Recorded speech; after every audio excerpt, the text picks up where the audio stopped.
G'day there guys, Marky here, and welcome back to another episode of r/relationship advice. I do hope you enjoyed today's bloody good episode, and with that said, I want you to sit back, relax, chuck a prawn to the barbie, let's get right into it. Cheers. Posted by a deleted user, titled, "Am I the asshole for not letting my husband meet our firstborn child?" My husband has this best friend, Anna. They've been friends for a long time and dated years ago, mutually deciding that it's best for them to remain friends. I've had no problem with this relationship up until now. On the day that I gave birth, Anna's brother got into a car accident. My husband got a call from her in the middle of the night and asked him if he could drop her at the hospital that her brother was at, which was an hour away from us, since she was too scared to drive. My husband agreed, told me quickly while I was half asleep, and then rushed out. A few hours later, I had contractions and I called my husband.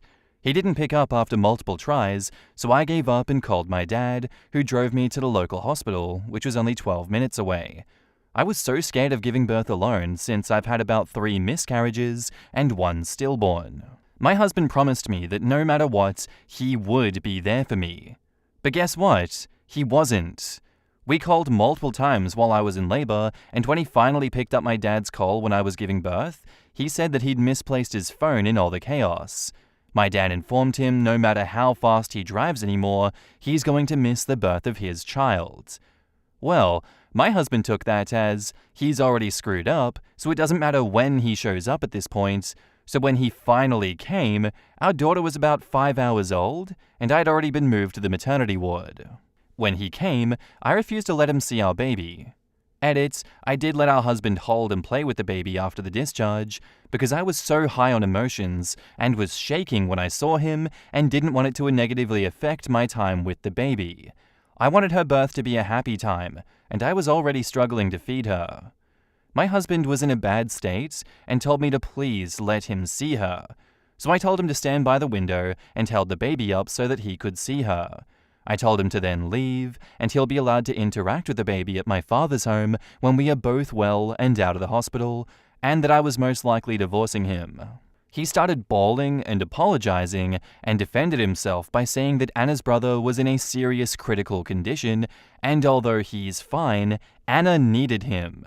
Though Anna's parents were there, she was not that close with them, and she was in an unbearable state. I told him that I didn't care, and that his daughter has already come second to him, and all she did was be born. I'm putting my daughter and my health first, and I won't let her be sidelined. My husband agreed, and then left. However, Anna called me later and said that I was being controlling, and said that she'd never met someone as cruel as me for not letting a father see his baby. I told her that my husband made his decision, and that this was his doing, not mine. But now I can't help but feel cruel in my actions and feel like I'm depriving my baby of both her parents being together. My husband sees her a few hours each day now, but am I the asshole? Edit, I feel like this is useful information and could explain why I was so mad. Anna's brother was not in a life or death situation. He had serious injuries, yes, but most were concentrated on his legs and arm. He did have a concussion, but he gained consciousness soon thereafter. Anna was there along with both her parents, who managed all of the hospital stuff. My husband was there as an emotional support for Anna. I did let our husband see our baby right after I got discharged. Edit, husband saw baby, husband held baby, husband played with baby. I wanted a couple of days rest and bonding with the baby since my emotions were so high, and I was afraid if my husband was a continuous presence, I would get stressed and something bad would happen. I told him as such. They spent time together, but I am still cold with him. I may still be the asshole, I don't know, but I'm still so mad at him, and it's not the first time he put Anna before me. I can forgive the other times since I could handle it, but this time was the last straw. I was so scared to hold my baby because I was paranoid the minute I touched her that something would happen to her, and no one was there to comfort me. I only had my dad, but he wasn't in the delivery room, which is why I'm not too keen on forgiving my husband. Also, we both knew the baby was due any time now, so I don't understand why my husband didn't have his phone on him.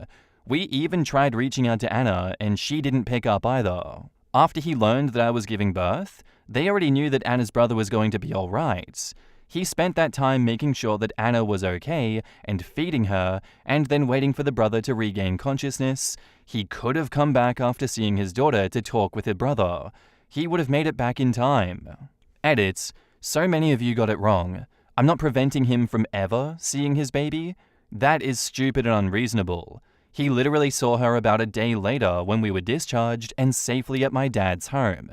He already didn't see her for 5 hours on purpose and put Anna first. I didn't think an additional day would make much of a difference, and it didn't to him.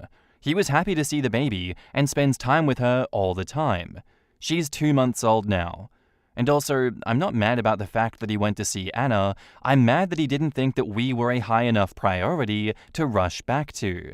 He left me so quickly in the middle of the night when I was already late, but he couldn't have left Anna in the care of her parents and then rushed back as soon as possible? She's not a child, and she doesn't have any mental health issues either. Edit 3. So sorry for all the edits, but someone just messaged this. What if my baby was born a stillborn again? He had no way to know since he and I didn't have any contact after I gave birth. Thank the stars, my baby is healthy and well, but it was a possibility. In the comments, Queen Aurelia says, not the asshole. Let's ignore the fact that he ran to her rescue in the middle of the night while you were far along in your pregnancy. Any decent husband would make sure to have his phone on him 24/7 when not at home with a wife about to give birth. As soon as he found out that you were in labor, he should have rushed to be with you. He chose Anna over you and your daughter. He missed the most important moment in your lives to be there for her. Then he called Anna to complain to her about you. I'm not a jealous person, but there's no way that I would tolerate his behavior and his obvious putting Anna before you. I would seriously be considering divorce as well. Marriage counseling at a bare minimum. I would also be concerned about his feelings and relationship with Anna. I absolutely cannot get over him calling and complaining to Anna and telling her about this. Not the asshole. All these excuses about his phone totally miss the point. He shouldn't have been running off to support Anna at all. She was supposed to be there to support her parents and brother. She didn't need your husband to support her. You had already suffered 3 miscarriages, and your husband chose to prioritize Anna over his actual wife. And then he decided that his screwing up by not being there for you was an excuse to just stay with Anna? Quote, Anna called me later and said that I was being controlling. This really takes the cake. In what universe is it appropriate for her to call and scold you?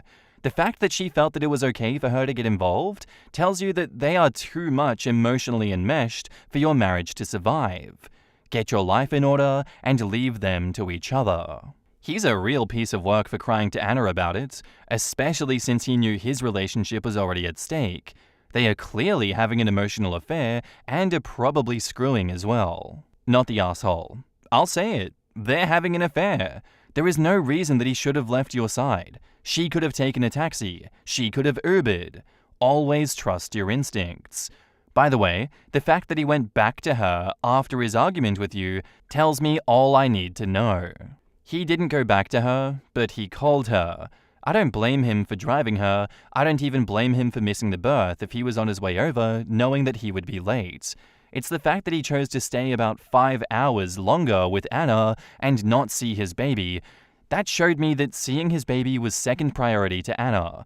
If seeing his baby was so important to him, he would have come to see me. Which is why at first I thought it wasn't cruel to let him not see his daughter for another day or so, since he already missed so much. None of this is your fault. You don't have to be rational after giving birth, after you just put your body and hormones through so much trauma, and you had to do it alone. Anna's brother didn't. He had both of his parents, his sister, and his sister's best friend. You had your dad, who wasn't even in the room with you. I don't think you're wrong for reevaluating your relationship with this man. If he's not cheating, then he has to be the most idiotic man alive. Let him have a relationship with his daughter, but he has proved himself useless to you. Yeah, I'm going with everyone else on this one. The fact that he chose not to have his phone on him, especially when you're so late into the pregnancy, is unforgivable. I really don't care in this instance if you can attribute malice to what could so easily be ignorance, because It's unacceptable. His actions this entire time were unacceptable.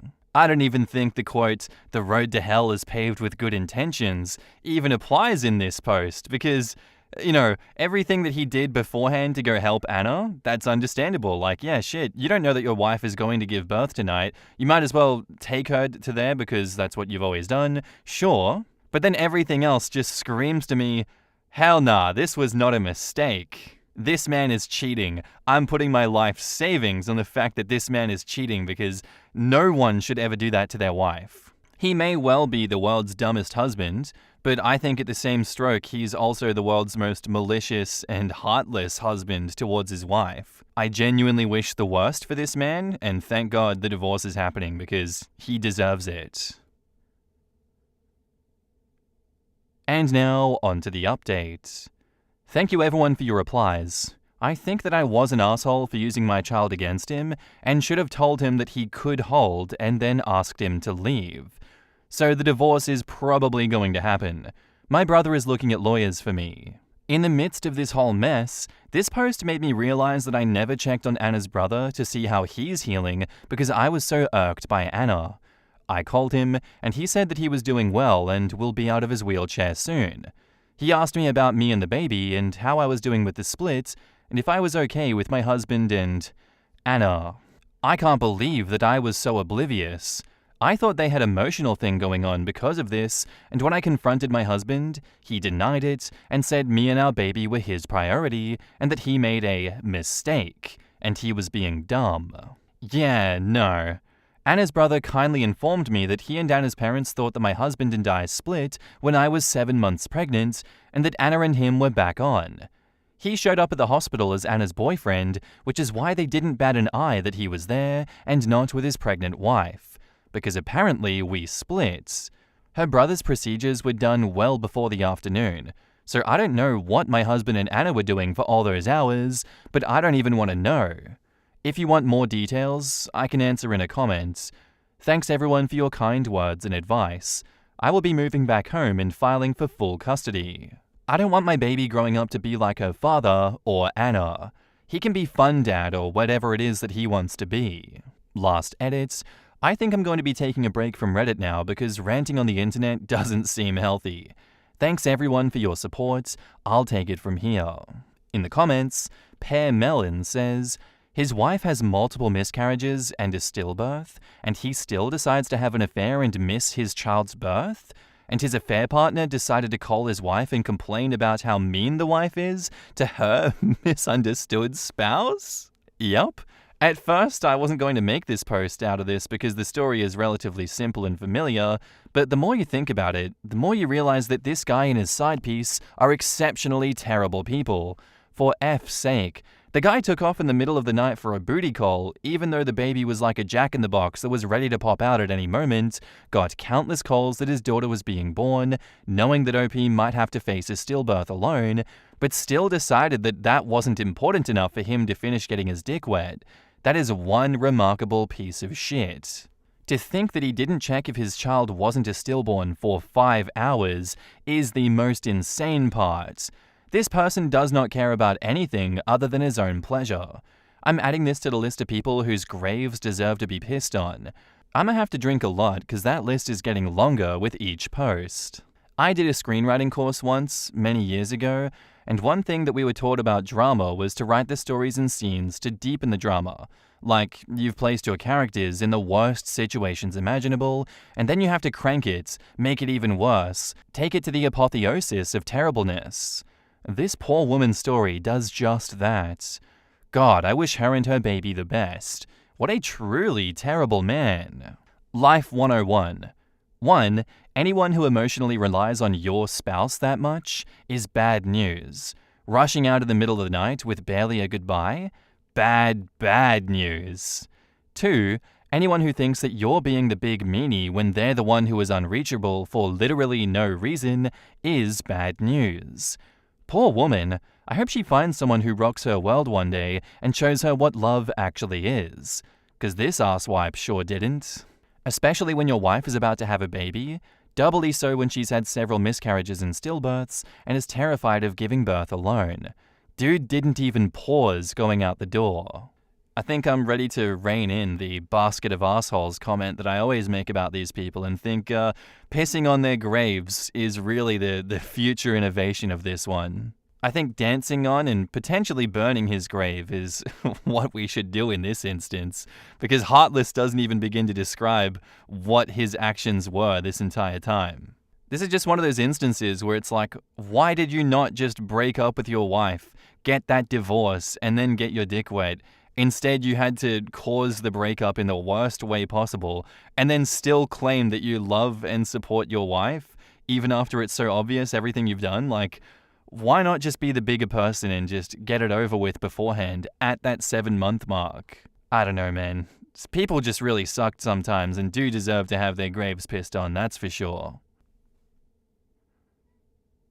Our next post is by user Nod Trauma Llama, titled, "Am I the asshole for not giving my possibly pregnant baby daddy's girlfriend his contact after she threatened to break my family apart?" So the current living situation is, I, 39 female, live in a house with Tom, 40 male, Ben, 43 male, and our 5 children, 12 male, 11 male, bio Tom and mine, 10 female, 8 female, bio Ben's and his late wife Anna, oh no, not another one, 7 female, which is the bio kid of Ben and I.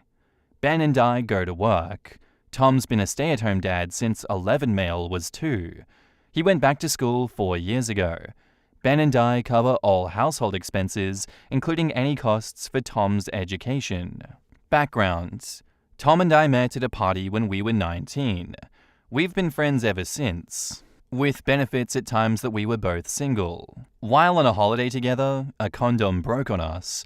Due to the location, emergency contraception wasn't available, and when I turned out to be pregnant, we chose to keep that child and moved in together.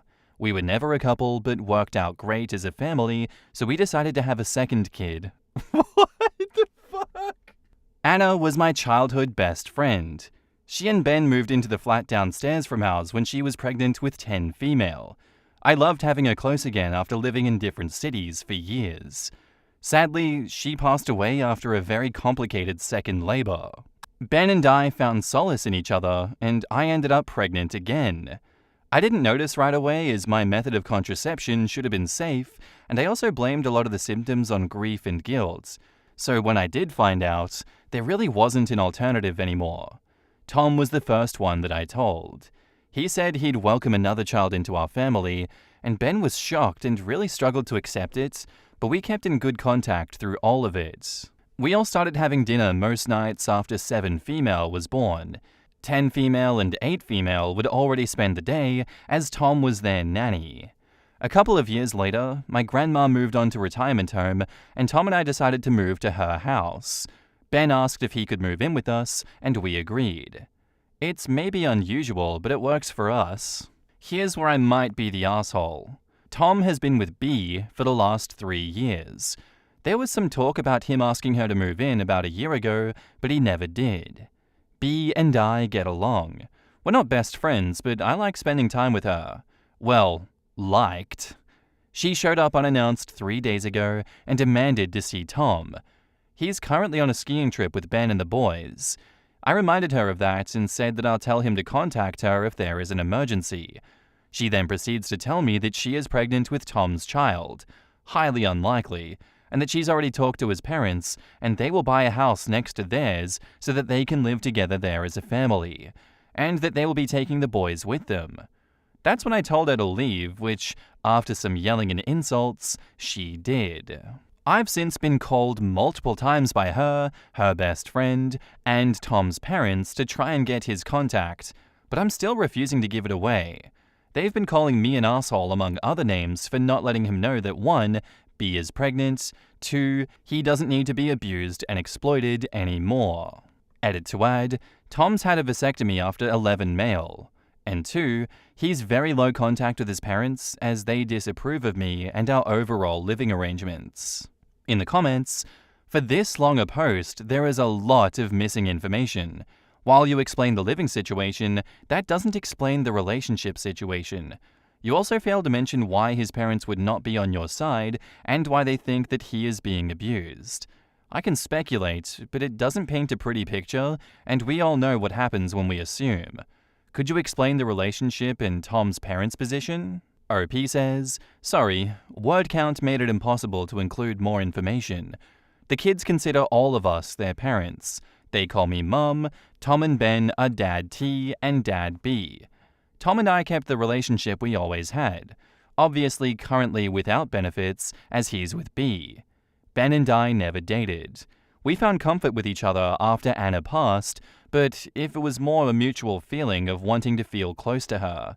That stopped as soon as we knew that I was pregnant. We are friends now and have been for years. He's been dating someone seriously for the last 4 years that he met through grief counseling. She's great. Tom and Ben were friends the moment they met. Tom's parents never liked me. Mind you, the first time I met them, I was helping Tom study for his finals. His study buddy turned girlfriend 6 months beforehand, then left him 4 weeks before the final. He was a mess and had never not studied for an exam without her. I was meant to go to Colombia for an internship and wanted to go there early to travel around. I cancelled that to go to Tom's place every day instead and go through flip cards that I knew nothing about for 4 weeks straight. His parents came for a surprise visit and they weren't happy to meet me as I was there to distract him. They later on never approved of our family, stating multiple times how it's wrong for Tom to be with someone who doesn't want to marry him. It only got worse when I got pregnant with Ben's child and we later all moved in together. They had offered multiple times before to free Tom from us and have him and the boys move closer so that he doesn't get abused for free childcare for kids that aren't his. They've been less vocal about it the last couple of years though.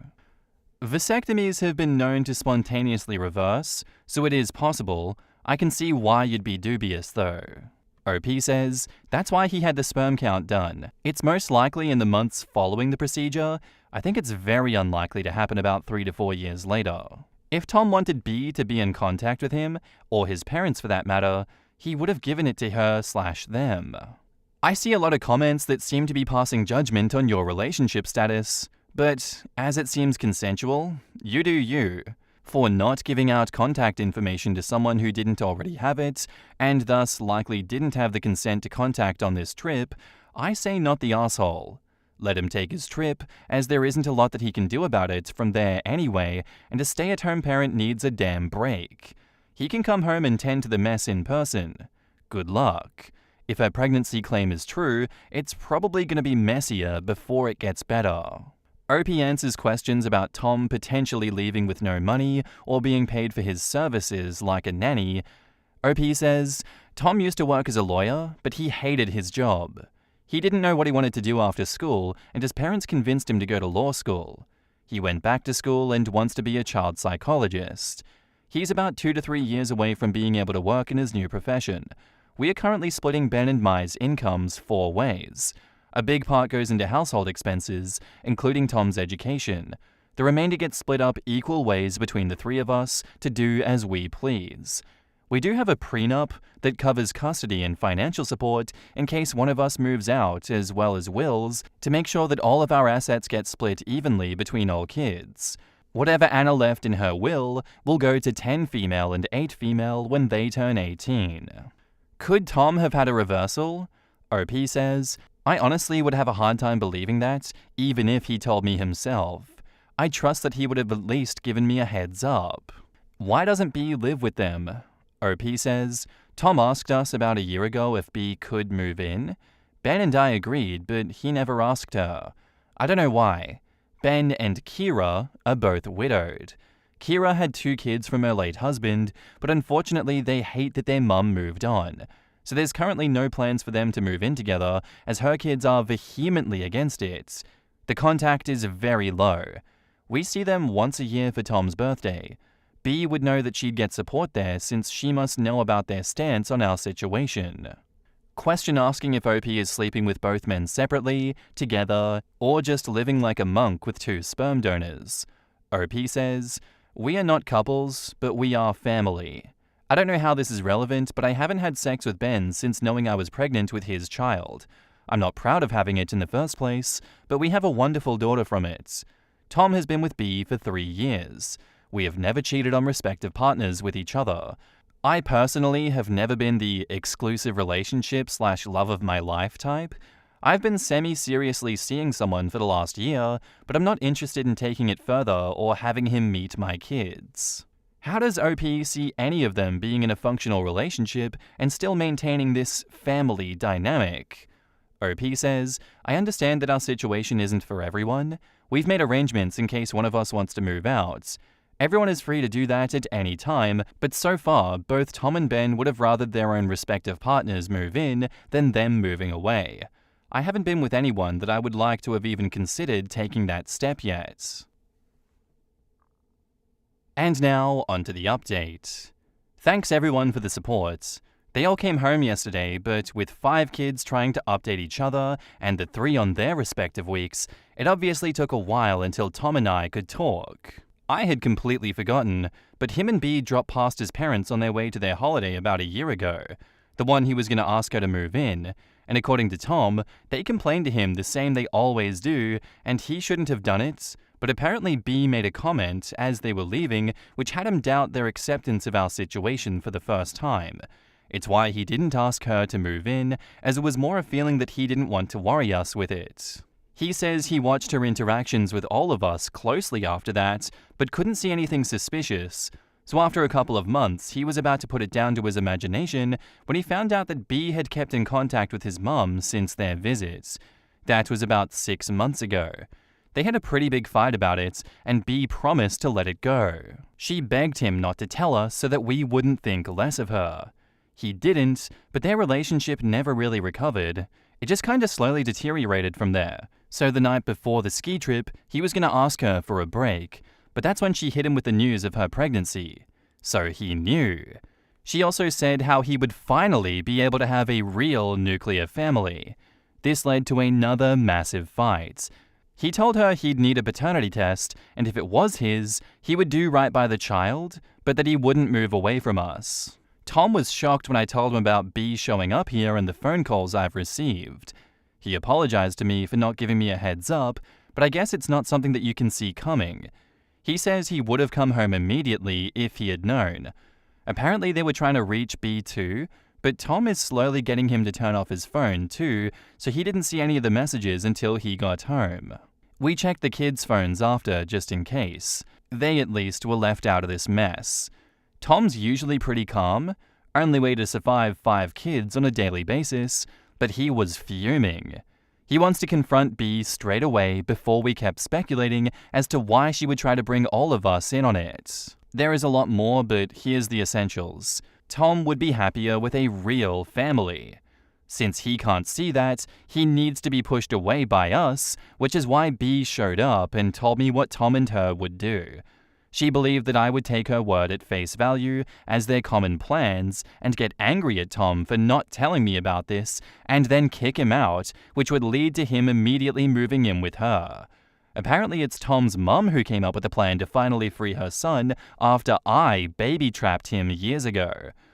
I'll still answer questions for a couple of hours and will then leave this. I don't even know if I should cry at the audacity or laugh because they believed that this crazy could work. In the comments, question if Tom will be getting his sperm count rechecked to rule him out as a father. OP says he likely will get it checked again for peace of mind, though definitely asking for a paternity test regardless of the results, but that's just one of the things that need to be dealt with right now. Tom's gonna go full no contact with his parents, which I know will hurt him once he stops being this furious at them. He has also asked Ben to take over communication with B for the time being, as he doesn't see himself not yelling at her. We have to explain to the kids that B isn't going to be around anymore. We're also considering changing their phone numbers to make sure that she doesn't try to contact them. They don't deserve to be dragged into this crazy mess. We just have to figure out how to explain to them why we're doing it. She wasn't a second mother figure to them, but would be around at least once a week, so it's definitely a change for them too. Why'd you have to go and make things so complicated? I see the way you're mixing up families and plot lines gets me frustrated. Well, life's like this, you have a kid and again and again and one more, and it turns into...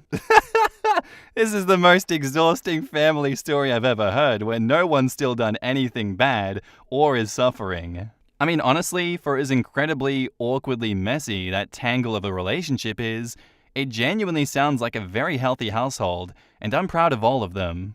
I had a similar impression. The arrangement is quite unusual, but at the same time, very healthy and fair to each other. They seem to have everything figured out. One of them is primary caretaker, but the household income is split the way that he has his money to use on whatever he pleases, and his tuition is treated as household expense, not personal one. The other two are breadwinners, who have the childcare covered by the most trusted person possible. Basically, double income household with stay-at-home parent at the same time. I dare to believe that each might even have the space to breathe, where the other two pick up the slack when needed. They are prepared in advance for the situation where one of them does not want to participate anymore or simply dies. Custody, money, all that jazz, and they have it all written down, and all of them seem to be happy with those arrangements. There are plenty of traditional families who are not even in a fraction as healthy household as this unusual one.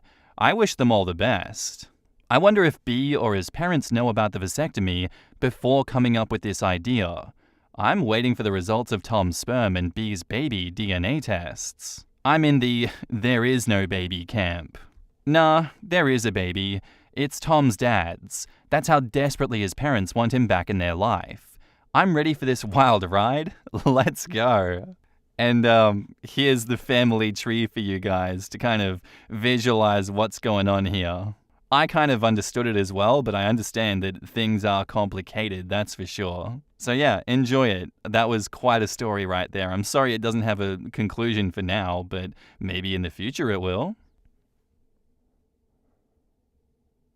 Anyway, guys, that's where I'm going to end today's episode. I do hope you enjoyed. If you did, let me know what you thought of it in the comments down below, and I'll see you in the next one. Bye!